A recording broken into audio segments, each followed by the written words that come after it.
Okay, YouTube, this is the truth, man. And as I stated, I want to give you some tips and pointers on prenuptial agreements. For those of you who will not listen to me or any other YouTuber or anybody in your family telling you not to get married, in your mind, you saying it's a done deal, but you do want to learn more on how to protect yourself. I'm going to give you some pointers from things that I found out and that I know. And with a prenuptial agreement, you want to look into getting it notarized as an irrevocable agreement. You want to look into that. I believe it's possible. I'm not the guaranteed expert on it, but I did look into some things in terms of prenuptial agreements. And if possible, you want to have a postnuptial agreement too and kind of have like some of the same terms. Because if you get her to agree to something twice, it's going to be hard for any lawyer or any court to go against what she agreed upon. You got women telling them to act drunk, that ain't going to matter. If she signed it, she agrees to it, and you say, well, you really want to marry her, you go marry you. I ain't trying to hear none of this red pill, none of this manosphere, none of this. You going to do it. At least protect yourself with a prenuptial and possibly a postnuptial agreement. Now, I gave you an outline of some things that you want to kind of try to put in it. You know, you want to protect yourself by percentage. Understand this, that a fair judge is going to make you pay at least 40% in alimony. On top of that, you're probably going to have to pay like another 20 to 50% in child support. So that's going to pretty much leave you broke. Sex ain't worth it, man. You could be Lotion Larry and save yourself a lot of money. If you're having a hard time picking them up, just be Lotion Larry. You'll save yourself a lot of money, a lot of arguments, a lot of negative energy, But anyway, this ain't going to be a long video.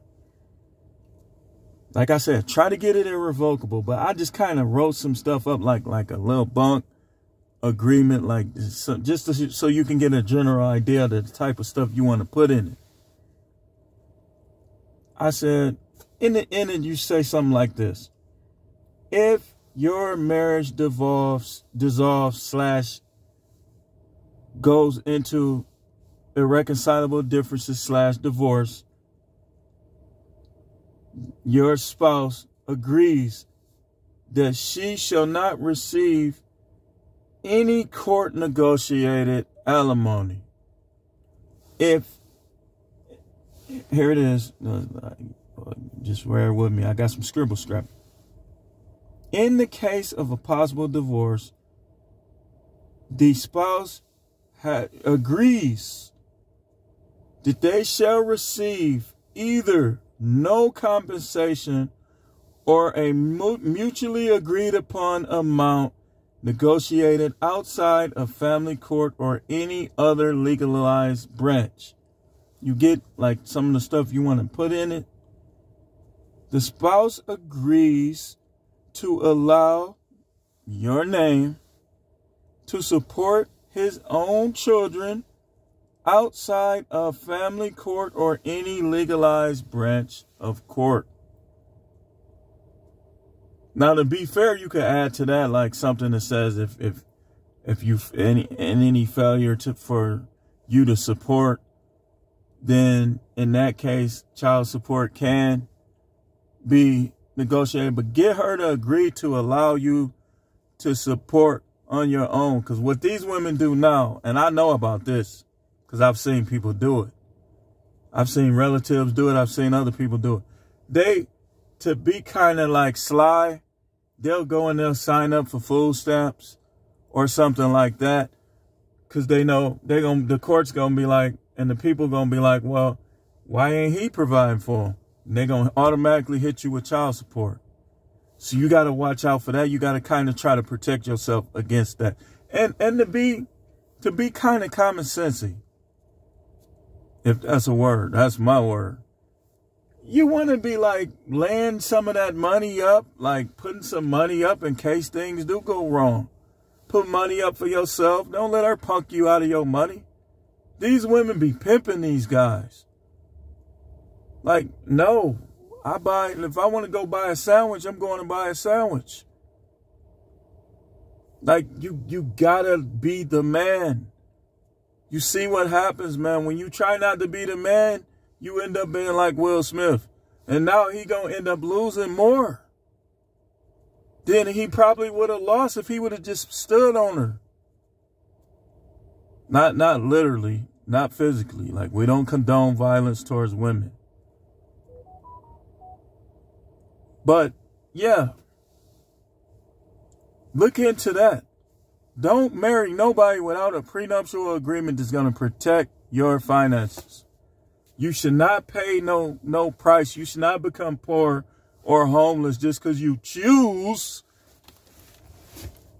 to marry somebody.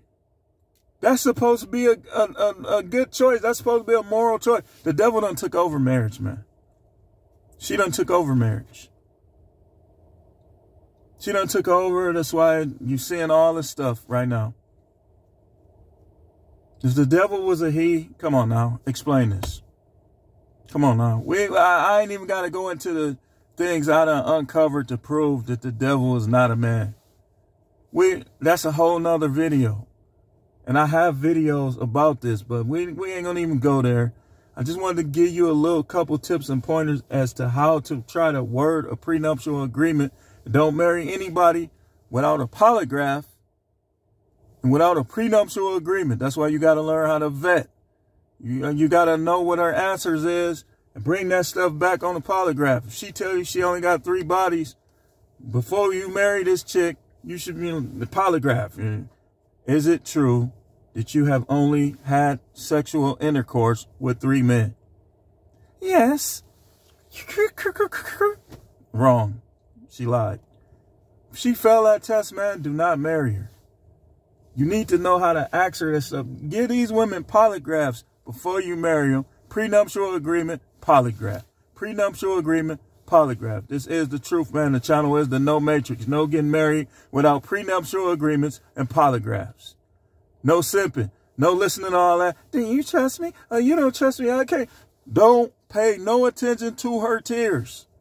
Disregard them altogether. Don't let her cry or silent treatment you into paying practically 80% of your income to her and some kids. All Subjects channel. Thanks for watching.